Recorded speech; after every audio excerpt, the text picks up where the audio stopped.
Let's play quietly, quietly.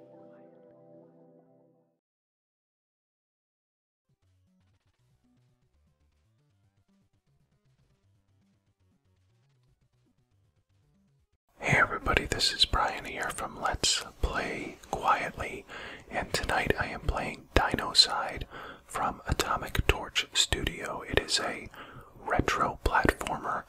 I've been doing a lot of retro games lately, and this one is very much in the vein of Hudson's Adventure Island, which is a NES game that I really loved.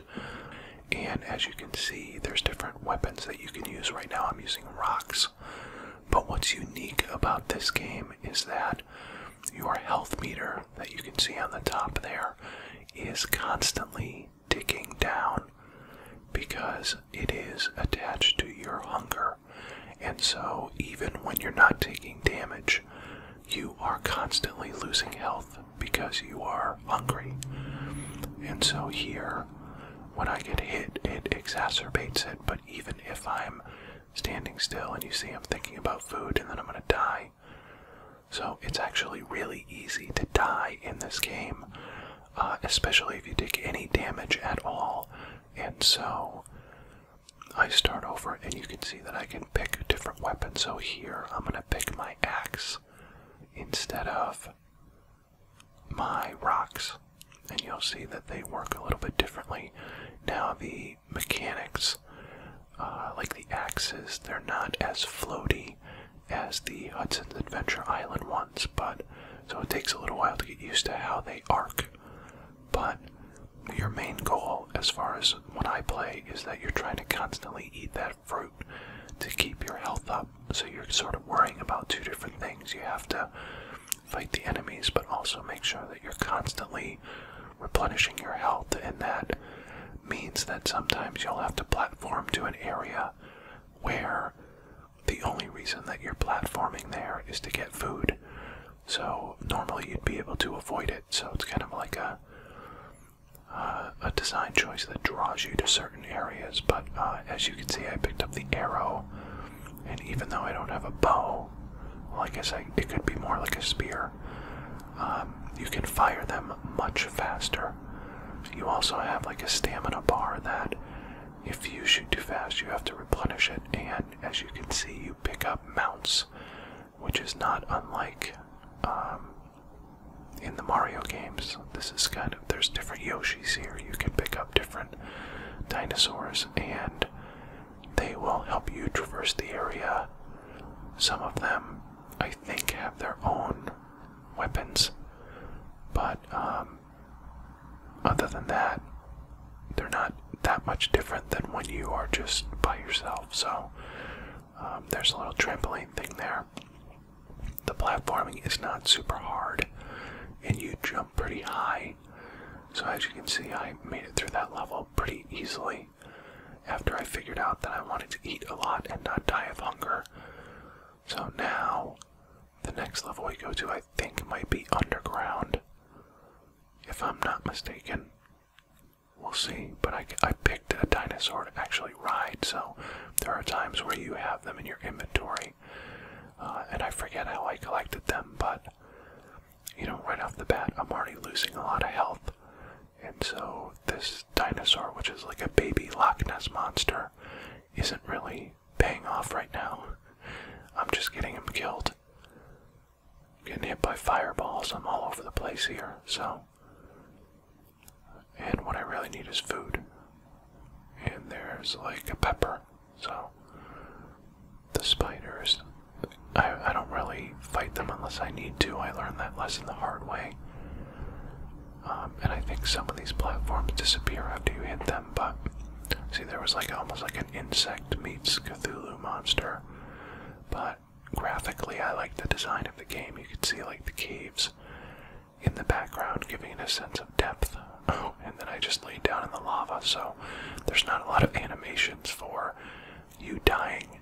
Like I didn't sink in or anything like that. I just sort of laid down on a nice warm bed of lava. So I'm going to try this level again, and I think I make it through this level this time around. The bats are a pain in the butt. You just want them to get level with you. And,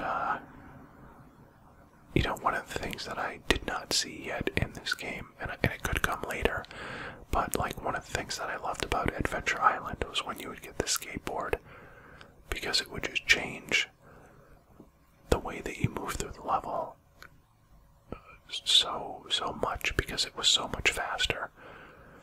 I don't know if some of the dinosaurs go super fast, but from the ones that I have encountered so far, they're not drastically changing the landscape. Sometimes they're actually just better at surviving in that particular environment because the dinosaur might be native to that environment or something, but as you can see, I like the arrows the best so far. But my trajectory isn't great, and so I'm barely hitting that thing, so I had to figure that out. And here comes another platform. Again, now I'm getting worried about food, which is kind of like, oh, this is cool. So I found a secret area. I found some gems, right? But then I found a nod to Alien, and I end up getting a mech, which is kind of awesome. So here we are in this dinosaur game, and I just got a mech that I can use. Although I don't know if I use it super effectively. It's kind of just a skin. But in any case, I think we're almost done with this level. And then I found another dinosaur, and the cool thing is this dinosaur can go right through the lava. So this is where it actually helps to have a mount that is native to a particular level, because then they can help you navigate it without having to worry about some of the more precarious platforming elements. So with the dinosaur's help, I made it right through that level. And the next one, I think we're back on the surface, but I'm gonna go with the arrow right out of the gate. Oh no, it's a boss battle. I forgot about that. Okay, so this boss shoots fireballs, which I do a terrible job of dodging, and then his tongue will shoot out, and it's not quite long enough to get me if I stay out of its way. So, I mean, this wasn't the most difficult boss fight. I just kept spamming my attacks and scooting to the other side, but it is kind of cool. It's like a fire salamander that you have here. So I beat the boss. And now our map takes us to, I believe, the forested area. And I think I went... Oh, I forgot to choose one, so I got rocks again. The rocks are kind of terrible, because they're heavy, which is, I mean, from a physics standpoint, they do what they're supposed to do, but they're not a fun weapon to wield. So I think I jump up to the, yep, there we go, the axe. And I gotta keep eating, because I'm always hungry. These little centipede worm things are interesting. And now look at this. There's pictures of the devs in this little secret area, and then you just trampoline out of it. That was it. That's all you had there, which I thought was kind of cool. I did not have the appropriate weapon to break through this area. My guess is that if I had a dinosaur, or a weapon that I probably haven't picked up yet, I would have been able to get in there, but alas, I did not. Now those things look kind of harmless right there, those dinosaurs, but later on you find out they shoot lasers, so now I can take some of the gems I had to buy food, because I am, if you look at the top, I am out of energy. So at least I was able to buy a banana to keep me from dying immediately, because as you can see, I'm hungry, but then I die immediately. And I like how he just falls down, and there's no real animation to that. I get a chuckle out of that every time I die. Okay, so now I'm back with the arrows, which is what I wanted in the first place. And I've already explored some of those places, so I don't need to go everywhere. The other problem is, like, I picked up the axe there. Once you pick up an item, that's the one that you're using. So I should have skipped that if I wanted to stay with my arrow, but I forgot. But now I don't need to go down to the secret area because I already saw what was down there.